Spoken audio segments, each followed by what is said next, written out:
Hello, in this video, I'm going to demonstrate using overloaded constructors or parameterized constructors.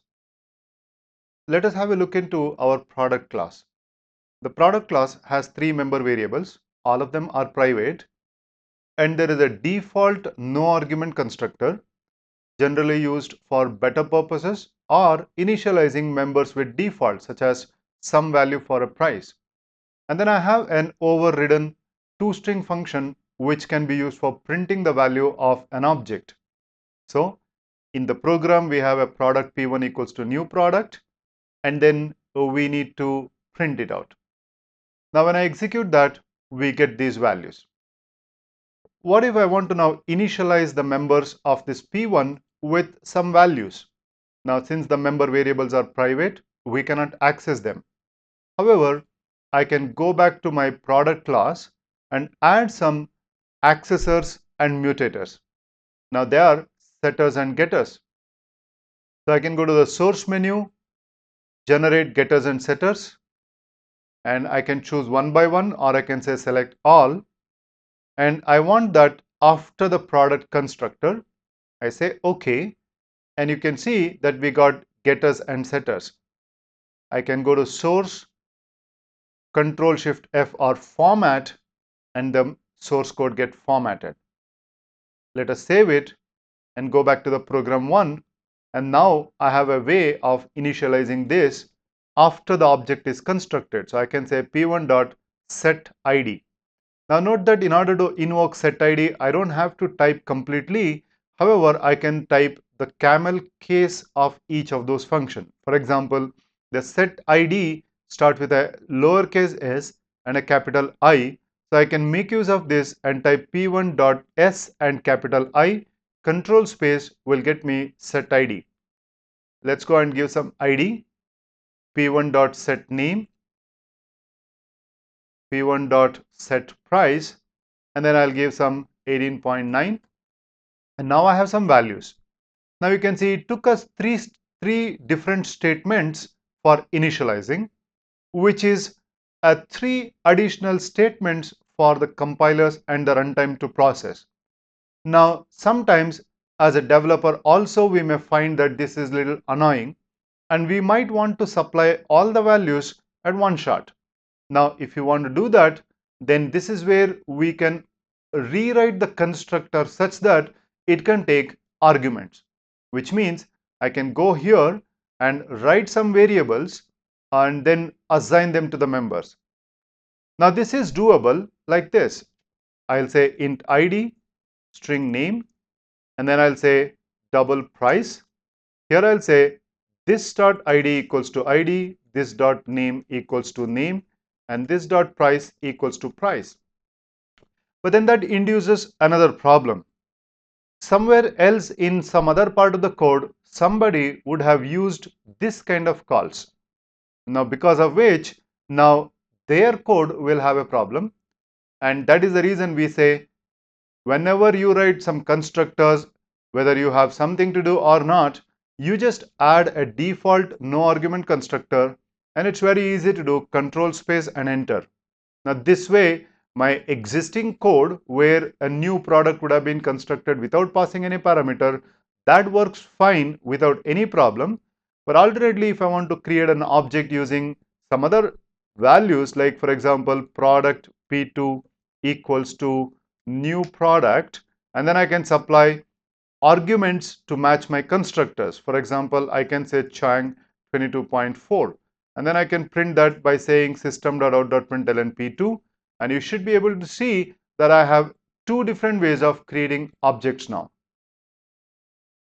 Now this is what is called overloaded constructor or parameterized constructor. You can also use Eclipse for this. For example, imagine I know the ID and name, but I don't know the price. So I can have a source, generate constructor using fields, and then choose an appropriate set of parameters. Now if you want ID to be the second parameter, you can select this and you can say shift it down, and you can see it's going to be name first, ID second. I would like to retain it as ID comma name. Where do you want it? Now you can see I want it after the first constructor or after the second one. Now basically it has taken from my current cursor position, but I can choose a different location. I want this to be public, and there is also an option that says omit call to the default constructor super.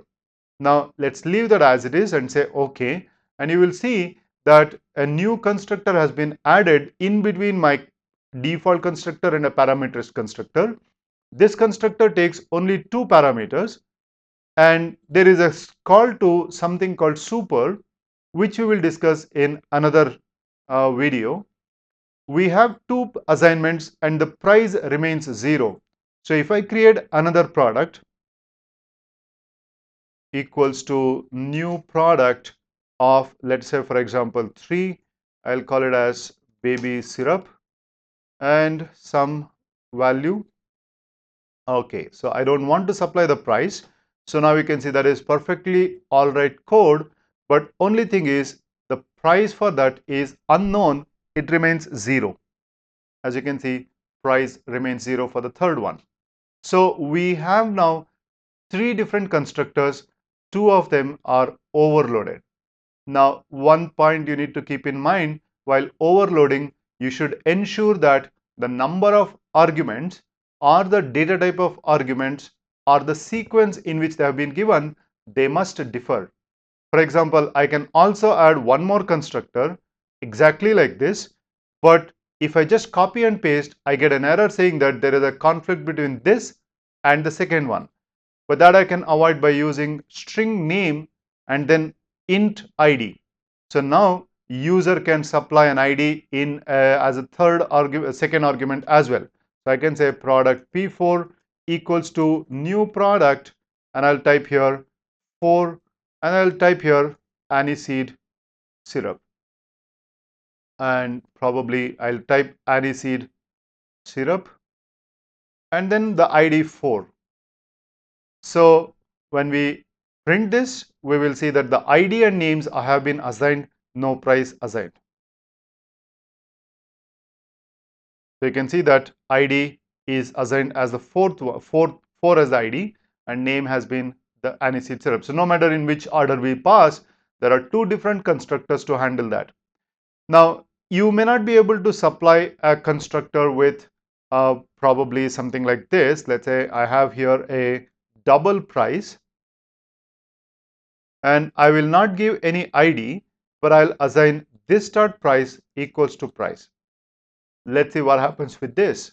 Now you see that I have 4 that is being supplied to this aniseed syrup. Now we know that 4 is an integer, but that can be assigned to an integer or a double. Let's see what happens. And you can see that it still takes, because it is 4 as an integer. So if you really want to supply as a $4, then you have to give 4.0, and now it is considered as a double. And you can see ID is removed, but the price has become double.